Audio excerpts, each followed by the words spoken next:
Assalamualaikum warahmatullahi wabarakatuh. Bismillahirrahmanirrahim. Alhamdulillahirabbil alamin. Assalatu wassalamu ala asrafil anbiya wal mursalin Sayyidina Muhammadin wa ala alihi wa ashabihi ajma'in, amma ba'du.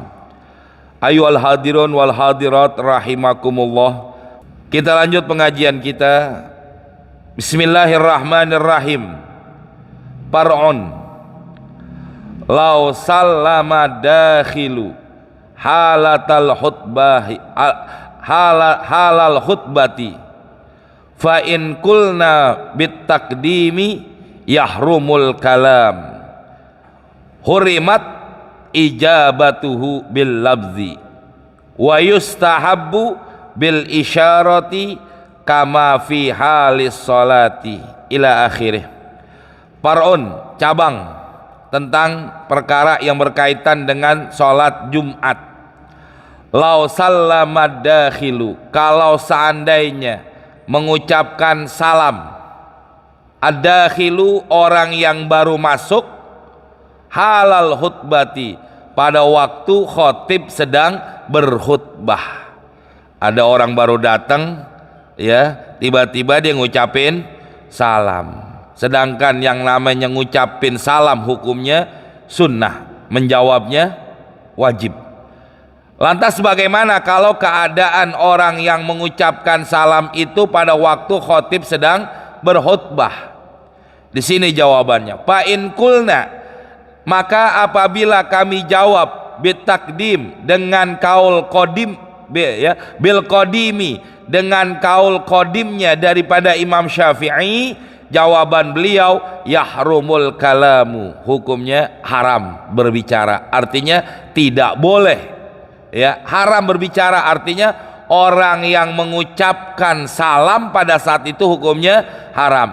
Kalau haram mengucapkan salamnya, hurimat ijabatuhu, maka diharamkan pula menjawabnya. Bil labzi, dengan ucapan, ya, kita ngucapin waalaikumsalam, itu juga hukumnya jadi haram, nggak boleh juga. Kenapa? Karena mengucapkan salamnya aja haram, apalagi menjawabnya. Kalau dengan lafaz, lafaz itu suara yang apa?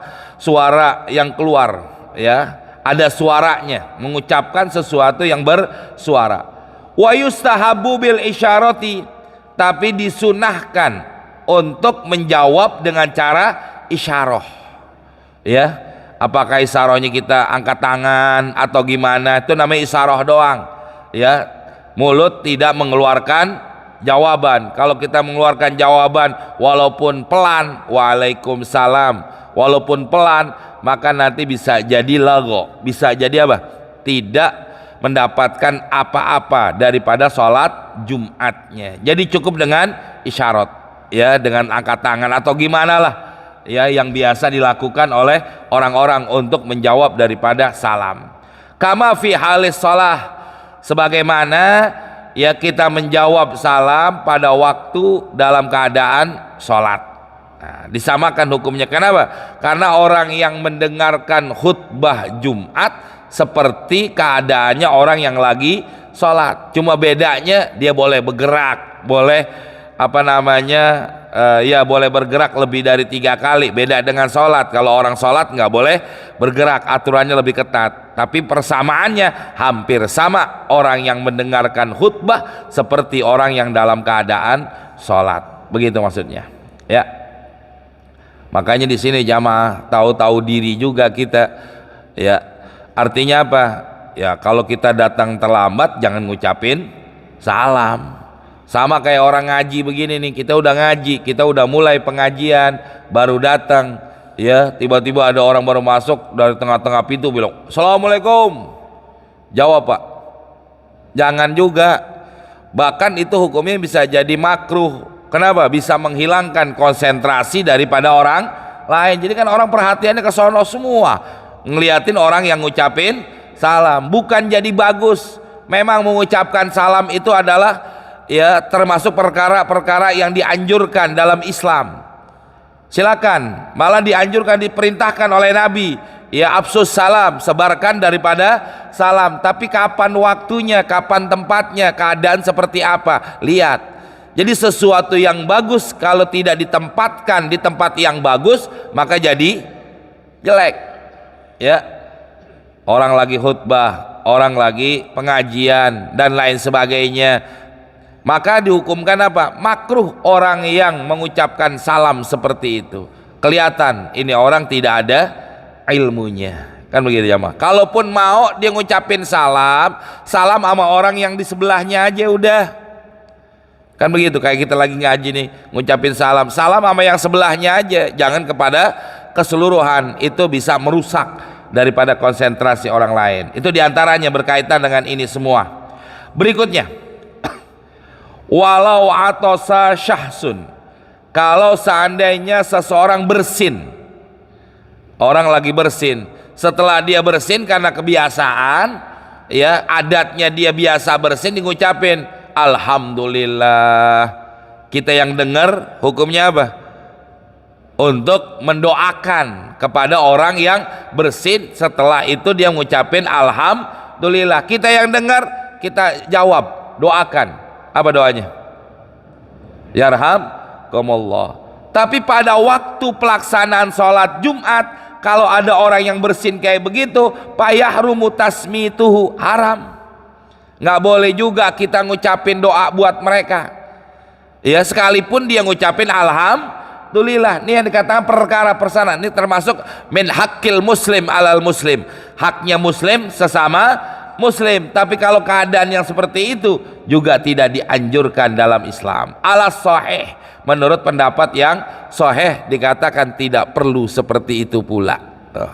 Nih jamaah, jadi ada aturan yang memang ya sebaiknya dikerjakan oleh seseorang atau ditinggalkan oleh seseorang dalam pelaksanaan seperti itu, hadirin. Kenapa? Karena itu semua akan merusak kalau tidak mengikuti aturan-aturan yang seperti ini. Yang lain-lainnya tinggal dia dikias aja, disamakan. Ya, ngucapin salam nggak boleh, bersin, orang bersin juga kagak boleh kita menjawab, dan lain-lain sebagainya. Kita kias, kita samakan hukum-hukum dalam keadaan orang sedang melaksanakan khutbah. Bahkan kata Nabi dalam hadisnya apa? Ya, orang cuma sekedar ngomong uskut, diem.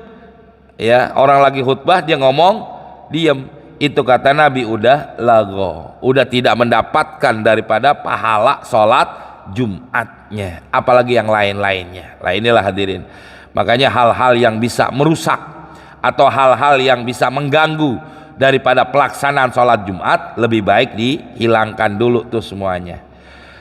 Karodis salam dihukumkan sebagaimana menjawab daripada salam. Itu kalau menurut kaul qodimnya Imam Syafi'i. Wa in kulna bil jadidi, dan apabila kami menjawab dengan kaul jadidnya Imam Syafi'i. Jadi kalau kaul qodim itu ya di mana Imam Syafi'i masih tinggal di Baghdad. Karena kan Imam Syafi'i dari Baghdad, ya nanti tatkala dia hijrah ke negeri Mesir, beliau di situ juga mengeluarkan fatwa-fatwanya, ya ilmu-ilmu beliau di situ. Maka tatkala beliau berada di kota Mesir, disitulah yang disebut dengan kaul jadidnya Imam Syafi'i. Jadi kalau kodim adanya di Baghdad, di Irak, tatkala beliau hijrah ke kota Mesir, beliau baru mengeluarkan fatwa yang disebut dengan kaul jadid. Itu perbedaan. Kaul kodim, kaul dahulu, jadid baru, tapi pengertiannya seperti itu.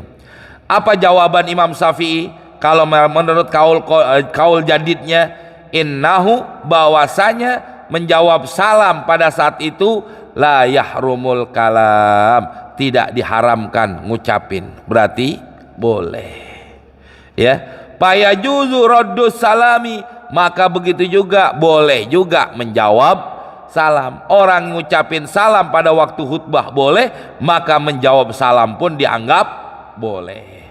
Wa tasmitu, begitu juga mendoakan orang yang bersin, bila khilafin, tanpa ada perbedaan pendapat ulama tentang diperbolehkannya mengucapkan salam dan menjawab salam, serta menjawab orang yang bersin tanpa ada perbedaan pendapat. Ya.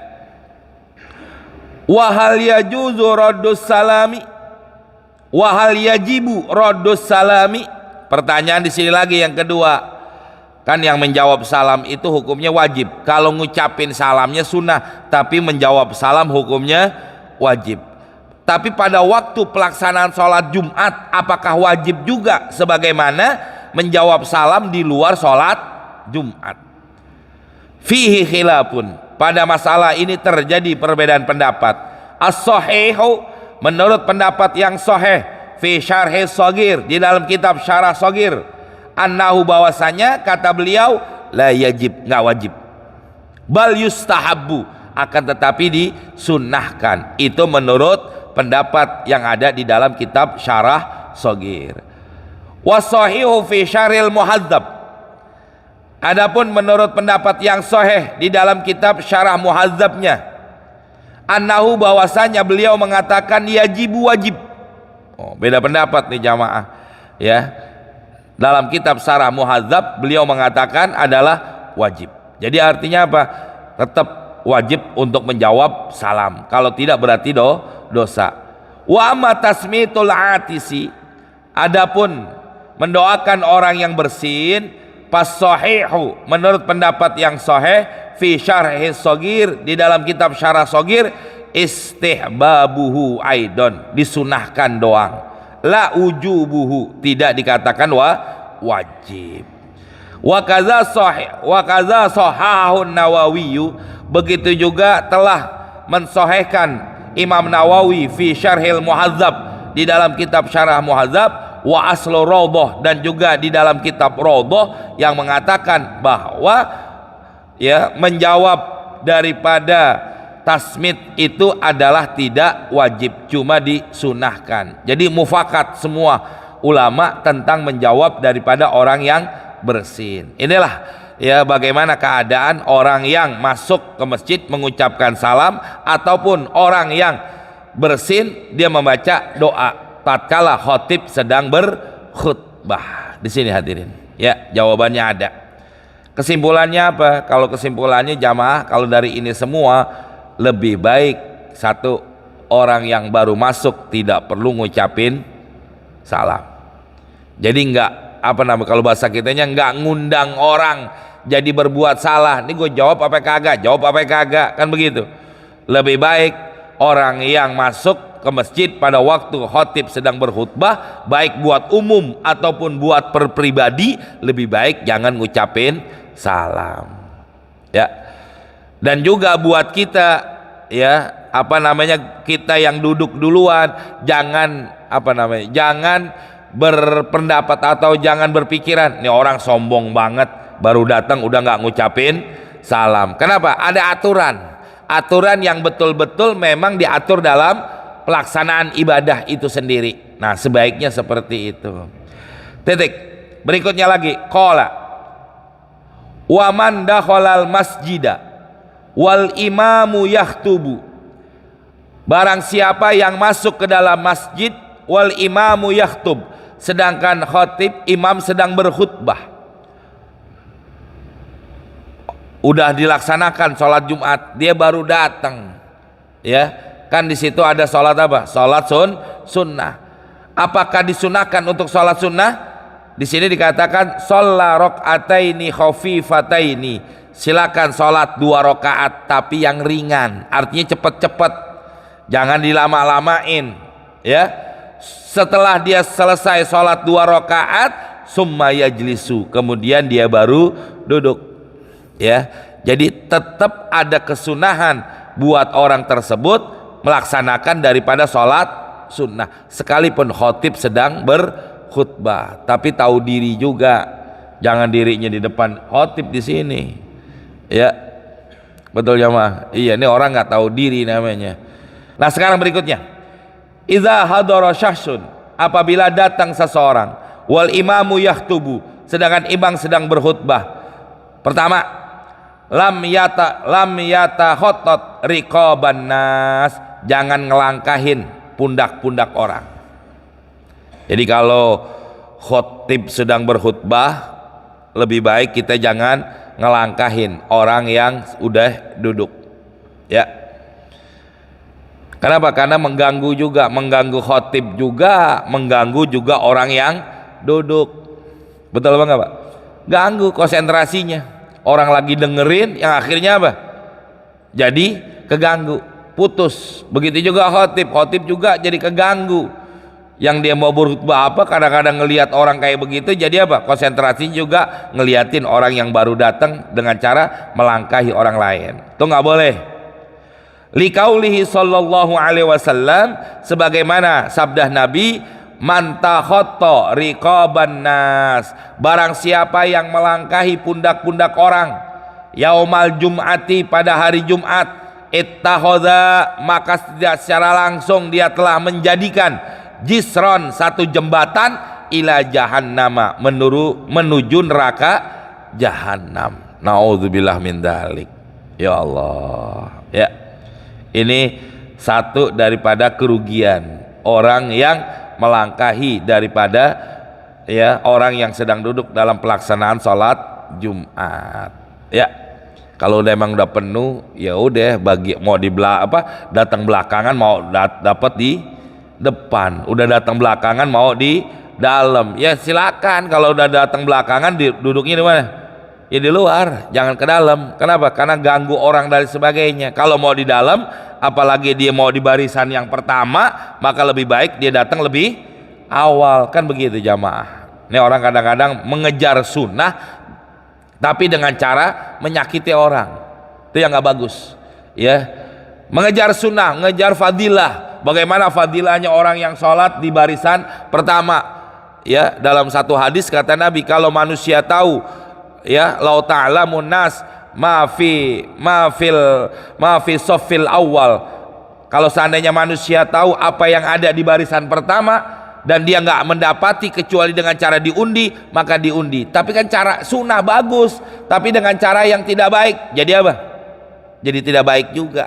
Jadi sesuatu yang baik, sesuatu yang penuh dengan fadilah, kalau dikerjakan dengan sesuatu dengan cara yang tidak baik, maka jadi hilang fadilahnya, rusak jadinya, ya. Itu yang nggak bagusnya seperti itu. Dan ini yang kadang-kadang manusia mengejar sesuatu fadilah tapi dengan cara yang tidak baik. Rawahu Tirmidzi.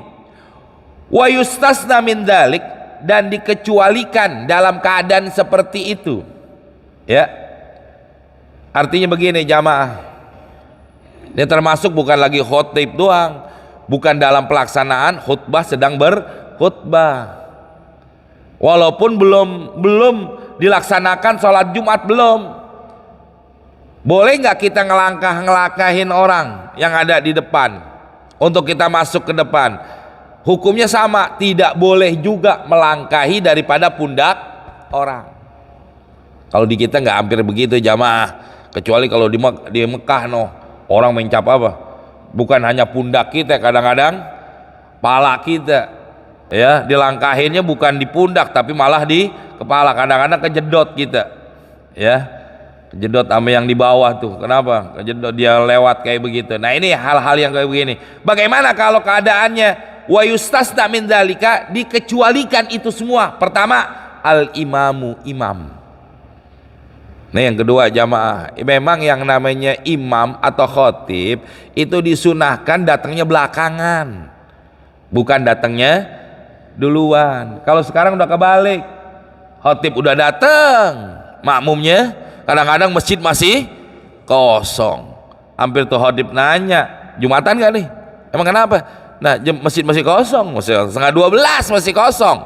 Walaupun sekarang jam 12 kurang, jam 12-an kan Jumatnya. Nah, ini yang kadang-kadang orang salah pengertian. Oh, khotibnya masih di rumah aja, Emang disunahkan buat khotib datang belakangan, bukan makmum, ya. Makmum atau kita kalau tidak ada tugas datangnya lebih dulu. Satu.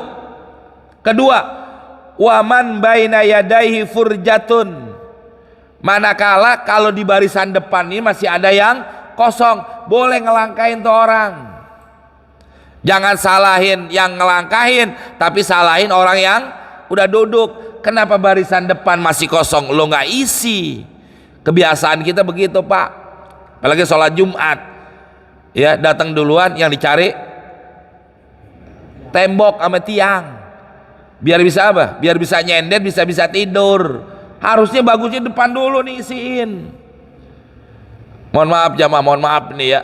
Di zaman sekarang nih kadang-kadang yang di belakang imam nih, barisan pertama yang di belakang imam di sini, kadang-kadang orang yang berpakaiannya kurang pas, bukan kurang bagus, kurang pas.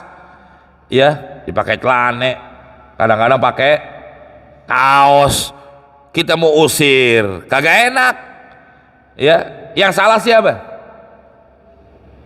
Siapa yang salah, Pak, kalau begitu?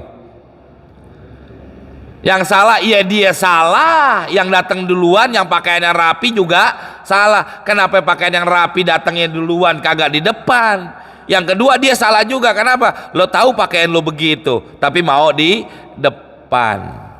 Jadi salah dua-duanya, kan begitu jamaah. Kalau dia mau berangkat kan enak, depan dulu dipenuhin. Apalagi yang di belakang imam nih dipakai gamis, dipakai peci, dipakai apa, sorban, rapi banget. Kebetulan nih Pak jamaah, ada nih di Kemis kemarin Kemis subuh saya baca kitab Ihya Ulumuddin. Ya, saya buka nih kitabnya biar dapat kesunahan nih jamaah. Jadi begini, ya dikit ya. Di dalam kitab Ihya Ulumuddin dalam babu adabil jum'ati ala tartibil adah wa hiya asyratu jumalin. Jadi dikatakan dalam kitab Ihya Ulumuddin menerangkan tentang adab pelaksanaan sholat Jumat itu terbagi menjadi 10 bagian. Nah di sini jamaah, kalau Imam Ghazali ini kan dia mengambilnya secara apa? Secara apa namanya? Buat mendapatkan fadilah orang-orang yang supaya dalam ibadahnya, dalam pelaksanaan dia beribadah kepada Allah, supaya sir, rahasia, manfaat daripada itu ibadah dia dapetin. Kita nih Pak banyak banget yang nggak mendapatkan sesuatu rahasia atau manfaat sir daripada ibadah-ibadah tersebut, seakan-akan lewat begitu aja. Coba kita bandingkan dengan orang-orang tua kita dulu. Orang-orang tua kita dulu tuh adab-adab kayak begini, hal-hal yang seperti ini mereka kerjakan, sehingga apa yang mereka dapat itu keberkahannya begitu banyak. Orang sekarang keberkahannya kurang. Kenapa? Karena mereka udah nggak melaksanakan adab lagi. Iya, adab itu kalau bahasa Indonesianya apa? Sopan santun, atau dalam bahasa lainnya apa? Etika. Sekarang orang udah nggak peduli sama etika, ndasmu, begitu ngomongnya. Ya, paham Pak? Iya. Bagaimana caranya? Nih diantaranya, saya nggak baca semua, salah satunya aja. Dikatakan di sini, yang pertama, ya, ayyasta'idalaha yaumal khamis. Jadi orang mempersiapkan pelaksanaan sholat Jumat, menyiapinnya dari hari Kamis. Mau bajunya nih pakai baju buat sholat Jumat, ditriskanya, dirapiinnya dari hari Kamis. Tuh, saking mau memuliakan daripada hari Jumat. Biar apa? Biar dapat fadilah, kehebatan, kemuliaan daripada hari Jumat. Ini tugas ibu-ibu nih Bu. Ibu yang punya suami, siapin dah tuh. Atau buat ibu yang ada anak laki yang berkewajiban sholat Jumat, siapin. Kalau orang dulu nih Pak, ini orang-orang tua, coba liatin orang-orang tua kita dulu. Saya ingat orang tua saya nih, hari Kamis tuh baju gamis udah digantung. Buat apa nih? Buat besok sholat Jumat. Hampir begitu Pak orang tua kita dulu. Makanya hidupnya penuh dengan keberkahan. Sekarang mana baju gue? Baju gue mana? Kadang-kadang bukan mana baju gue, mana hari Jumat. Ya nanya, udah hari Jumat. Emang hari Jumat nanya, dia nggak tahu. Emang ini hari Jumat, cepet banget, kayak baru kemarin. Ya, kenapa? Ngontrak rumahnya kan begitu. Mohon maaf, itu yang terjadi. Satu, siapin segala sesuatunya untuk di hari Kamis. Ya. Yang kedua, azman alaiha, ada azam, ada niatan. Kalau dia udah nyiapin baju berarti ada azam, ada niat untuk melaksanakan sholat Jumat. Ya. wastiqbalan li fadliha, karena mengharapkan daripada fadilah, keutamaan, sir, rahasia yang ada di dalam sholat Jumat. Itu diantaranya, ya. Maka diantaranya lagi di sini, ini nggak semua saya baca, yang berkaitan dengan bab kitanya aja nih jamaah, bagaimana cara-cara untuk kita mendapatkan kehebatannya. Yang berikutnya apa lagi? Diantaranya lagi adalah ya, sibukkan dengan kita memperbanyak baca doa, istighfar, tasbih. Mulai kapan? Ba'dal asri yaumal khamis, setelah asar hari Kemisnya. Mulai asar Kemis di situ kita berbanyak. Kenapa? Karena yang namanya saatul ijabah, waktu yang kalau kita berdoa diterima oleh Allah, kita nggak tahu pastinya itu kapan. Memang ulama berbeda pendapat. Ada yang mengatakan di hari Jumat pagi, ada yang mengatakan subuh Jumat, ada yang mengatakan kubail Jumat. Kubail itu mendekati Jumat. Ada yang mengatakan bainal khutbataini, ada yang mengatakan bainal khutbah wassalah. Ada mengatakan juga adalah yaitu asar di hari asar di hari Kemisnya. Itulah fadilah. Makanya kenapa orang-orang tua kita dulu mempersiapkan demikian. Di antaranya apalagi selain mempersiapkan itu semua, ya, disiapin bajunya yang putih, disiapkan kalau dia minyak wangi, kalau dia belum punya disiapin sebelumnya. Nih minyak wangi buat besok sholat Jumat, pakai. Nih enggak, ya, minyak wangi dipakai buat kondangan doang, Jumatan nggak pakai. Ya Allah, ini nyama kayak Pak yang sering saya bilang, kita kadang-kadang memuliakan apa yang tidak dimuliakan oleh Allah. Apa yang dimuliakan oleh Allah kita tidak muliakan. Ya, banyak lagi nanti diantaranya apalagi, ya, orang-orang di hari Jumat makanannya pun dilebihin, artinya lebih itu lebih enakin daripada di hari biasa. Jadi kenapa? Karena hari Jumat ini adalah Idul Muslim fil usbu, lebarannya umat Islam dalam sepekan. Maka di hari Jumat makannya lebihin, artinya lebih enak. Dulu almarhum al-maghfur lah guru kita, orang tua kami Kiai Kadruni Ishak, itu kalau hari Jumat jamaah, beliau tuh hari Jumat bikin apa? Tulang dikuningin, apa namanya? Tulang daging iga, kayak iga gitu dikuningin. Sayur tulang. Bukan, ya tahu sayur ada airnya. Apa namanya? Pindang tulang. Itu hampir tuh setiap Jumat. Beliau telepon dah. Ya. Firdaus, ntar habis sholat Jumat, jangan habis sholat Jumat makan di rumah ayah. Jadi kalau habis sholat Jumat saya nggak makan di rumah mertua, ya, semua tuh, alhamdulillah, jadi duit belanja kurang dikit kan begitu, lumayan. Karena apa? Karena memuliakan hari Jumat, memuliakannya hari Jumat. Orang dulu kayak begitu keberkahannya, lah kita antara Jumat sama hari lain sama aja, ya. Makanya orang-orang begitu mereka punya pakaian khusus yang dipakai hanya buat hari Jumat, ya. Kita punya pakaian khusus yang kita pakai buat kondangan, nggak buat Jumatan. Nih hadirin jamaah, ini diantaranya, ya. Masih banyak, ya, hal-hal yang berkaitan. Kalau mau baca dalam Ihya Ulumuddin bab tentang itu semua. Itu diantaranya. Maka disunahkan buat orang-orang seperti itu. Artinya apa? Jangan kita kalau memang udah sini buru-buru datang ambil sop yang pertama. Itu yang dikatakan di dalam kitab Al-Azkarnya Imam Nawawi mau mengatakan, ya, kenapa kita dikatakan tahu tuh fadilah orang yang duduk di depan, disunahkan duduk di depan, ini fadilah kita tahu, cuma sekedar tahu tapi belum sampai yakin. Ini yang menyebabkan kenapa kita bermalas-malasan, yang akhirnya apa? Kurang kita melaksanakan hal yang demikian ini. Nih hadirin diantaranya, Masya Allah. Satu, jadi boleh kita ke depan kalau memang di depan masih ada yang kosong, langkain aja kata orangnya. Kenapa? Salah dia. Kenapa dia nggak diisi dulu? Itu satu. Yang kedua, wala tariqa ilaiha illa bittakhatti. Tidak ada jalan menuju tempat yang kosong kecuali dengan cara melangkah. Alasannya kenapa? Li'annahum qasiru biadami saddiha, karena sesungguhnya mereka itu lalai, biadami saddiha, tanpa mereka menutup memenuhi daripada barisan yang di depan mereka. Kenapa nggak diisi duluan? Ini buat kita nih Pak.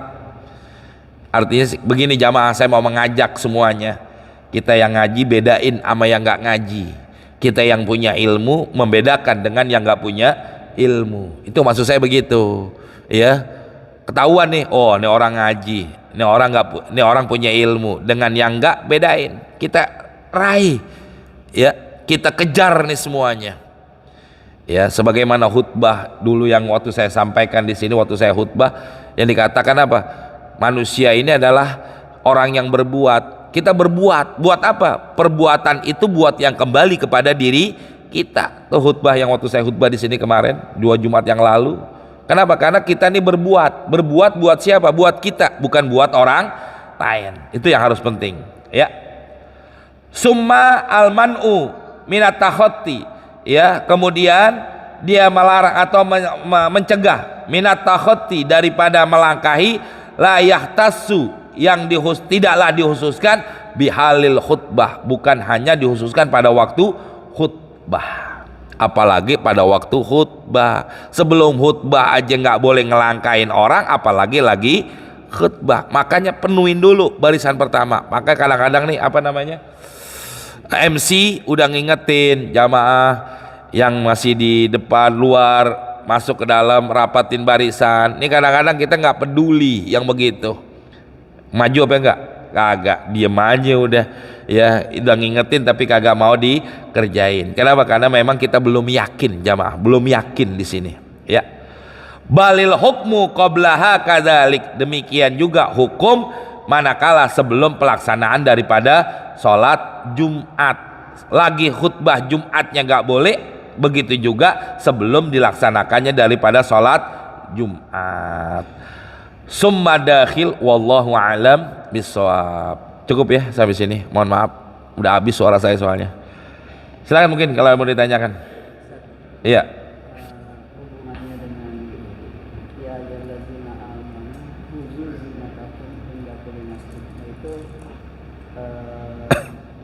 perintah atau hubungannya dengan Bentar Pak. Ya, bentar, ada yang lain.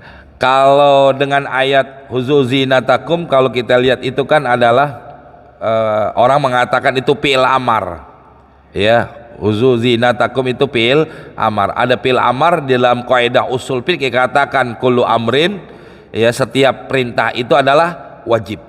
Apakah dalam hal yang demikian pada ayat tentang disuruh kita menggunakan pakaian-pakaian kita yang baik, pakaian yang bagus itu untuk sholat Jumat itu adalah wajib ya? Di sini terjadi ulama mengatakan fi'il amar pada kalimat ini tidak termasuk dikatakan lil wujub, tapi buat termasuk apa? Cuma perkara sunnah. Tapi perkara sunnah yang bisa tajlib ya, yang bisa menarik, yang bisa mendatangkan sesuatu daripada kelebihan atau keberkahan dari orang yang mau melaksanakan itu semua.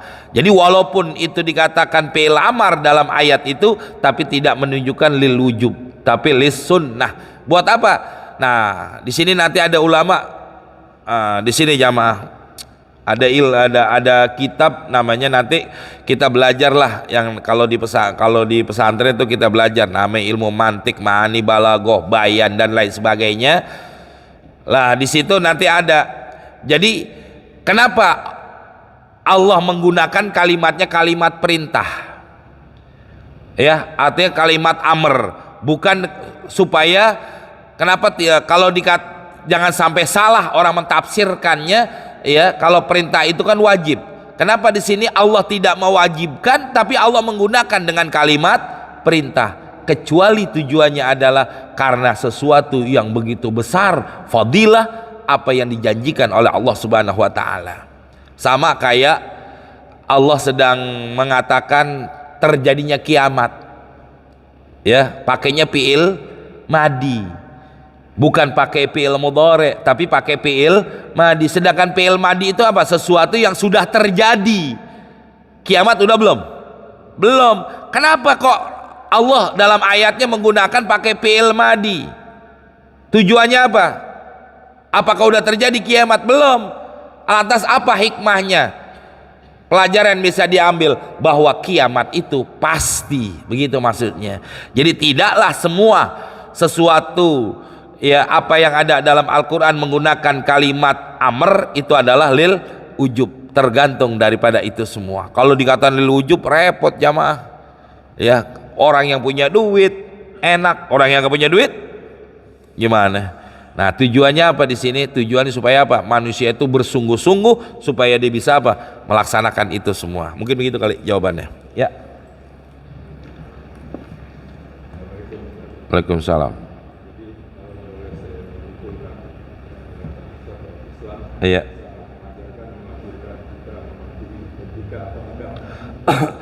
Betul. Ya.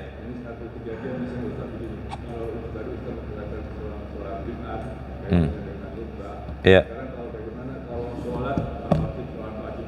Iya. Kita mau udah baris nih siap. Tapi imam belum ada, yang biasa imam rawatib belum ada. Kita jelingan-jelingu cari imam, tiba-tiba ada anak muda. Terlalu masuk aja saya jadi imam ke depan. Iya. Apakah yang barisan di depan ini orang-orang tua itu berhak untuk menolak jangan dulu ah. Iya. Iya. Waalaikumsalam. Begini, ada nanti di dalam Al-Azkarnya Imam Nawawi, Al-Azkarnya Imam Nawawi juga mengatakan bahwa ya siapa orang yang berhak menjadi imam ya. Di dalam kitab Al-Azkarnya Imam Nawawi mengatakan bahwa orang yang tahu hak-hak, artinya hak-hak di sini sesuatu yang berkaitan dengan imam ya, orang-orang yang tahu hak-haknya imam maka dialah yang pantas untuk menjadi imam. Kalau seandainya dia, bahasanya begini nih ya, saya buka bahasa kitabnya begini ya, ini bahasa kitabnya dalam Imam Al-Azkarnya Imam Nawawi. Bentar, Al-Azkar Imam Nawawi mengatakan begini, ini bahasanya biar kita apa ya. Nah, bentar saya cari dulu nih biar pas bacaannya nih yang dimaksud ini semua. Nah di sini sih menjelaskan tentang ya wahwa annahu idqala, kalau bukan ini mana nih dikatakan nih. Nah di sini dikatakan bahwa kalau seseorang itu tahu hak-hak dan kewajiban-kewajiban mereka sebagai seorang imam maka dia lebih berhak untuk menjadi imam. Tapi kalau dia nggak tahu hak-haknya, artinya ilmu yang berkaitan dengan imam, apalagi berkaitan dengan sholat, dia nggak tahu rukun sholat, dia nggak tahu syarat sholat dan lain sebagainya, bagaimana hukumnya orang yang menjadi imam tersebut? Lah kita pun menjadi makmum pun nggak boleh. Umpama kita tahu nih imam bacanya nggak bener, kita tahu nih imam kagak fasih, kita tahu nih imam Fatihahnya termasuk rukun-rukun ya, rukun-rukun sholatnya nggak bener, apakah kita boleh menjadi makmum? Enggak ya, nggak boleh kita jadi makmum. Kalaupun kita terusin kita tetap menjadi makmum imam seperti itu, maka dianggap tidak sah sholat kita. Kenapa? Karena nanti dalam kitab Safinatun Najah disebutin salah satu syarat menjadi makmum apa? Allah ya'lama butlanul imam. Seorang makmum tidak boleh mengetahui atau mengetahui akan batalnya imam. Batalnya imam apa? Banyak. Batalnya imam, nggak mungkin saya sebutin di sini semua. Lantas bagaimana kalau kita tahu nih imam kita batal? Artinya kita tahu imam kita nggak sah sholatnya. Ya, apakah boleh kita jadi makmum? Enggak. Ya, nggak boleh jadi makmum kita. Lebih baik apa? Keluar. Ya, tidak menjadi makmum. Nah disinilah yang kadang-kadang perlunya kita, artinya apa? Ada apa istilahnya? Ada kepahaman. Ya kalau kita nggak ngerti lebih baik jangan. Kalau kita nggak bisa lebih baik jangan. Ini kadang-kadang orang nggak bisa tapi ngambek, paham Pak? Nggak dijadi imam jadi ngambek. Nah bagaimana kalau keadaan begitu? Ya semuanya salah. Yang baru datang langsung jadi imam salah, yang depan juga salah juga. Yang kedua, jamaah memang ada aturan yang tidak tertulis. ada di satu masjid tuh di daerah sana dikit lah tuh, saya nggak sebutin daerahnya, itu imam rawatibnya emang ditungguin, ya ditungguin sekian setengah jam atau sekian menit, ya kalau kagak datang boleh digantiin orang lain. Tapi kalau belum waktunya, kalau kita udah ada apa di sini nih, ada belnya ya, udah belnya qomat. Kalau memang waktunya udah waktunya dan imamnya belum datang, silakan orang yang berhak, orang yang pantas, orang yang merasa bisa menjadi imam lebih baik dia maju. Kalau enggak lebih baik jangan, kan begitu ya. Artinya apa? Tahu diri semuanya. Insya Allah kalau orang melakukan hal dengan sesuatu dengan tahu diri, insya Allah jadinya baik, jadi nggak jelek semuanya. Mungkin begitu ya. Mari kita tutup dengan baca Fatihah. Mudah-mudahan apa yang kita baca ini jadi ilmu yang bermanfaat. Mudah-mudahan ibadah kita yang banyak kurangnya diterima oleh Allah Subhanahu wa taala. Bihadzini wa ila hadratin Nabi al-Fatihah. A'udzubillahi minasyaitonirrajim. Bismillahirrahmanirrahim. Alhamdulillahirabbil alamin arrahmanir rahim maliki yaumiddin. Iyyaka na'budu wa iyyaka nasta'in. Ihdinas siratal mustaqim. Siratal ladzina an'amta 'alaihim ghairil maghdubi 'alaihim waladdallin. Amin. Bismillahirrahmanirrahim. Alhamdulillahirabbil alamin. Allahumma shalli ala sayyidina Muhammad wa ala ali sayyidina Muhammad. Allahumma anfa'na bima 'allamtana wa 'allimna ma yanfa'una wa zidna ilman nafi'a. Rabbana atina fid dunya hasanah wa fil akhirati hasanah wa qina azabannar. Sallallahu alaihi wasallam Muhammadin wa alihi washabihi wasallam. Walhamdulillahirabbil alamin. Assalamualaikum warahmatullahi wabarakatuh.